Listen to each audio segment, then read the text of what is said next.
প্রত্যেককে ডেকে বলে, ও আল্লাহর বান্দা, জানো আমি পোকামাকড়ের ঘর, পোকামাকড়ের ঘর। তুমি তো সেই বান্দা যে একটা মশা কানের পাশ দিয়ে উড়ে গেলে তোমার ঘুম বন্ধ হয়ে যায়, চোখ মিলে যায়। একটা মশার গুনগুন আওয়াজ সহ্য করতে পারো না।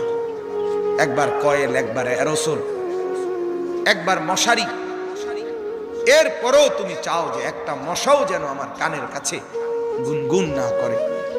তো 5 ঘন্টার ঘুমের জন্য, 6 ঘন্টার ঘুমের জন্য বান্দা এই যত্ন নিলা, অনন্তকাল কিংবা বছরের পর বছর কবরের যে ঘুম দিবা, পড়ে থাকবা সেই ঘরে, পোকা মাকড়ের ঘর, সেই ঘরে তুমি ঘুমাইবা কেমনে, থাকবা কি?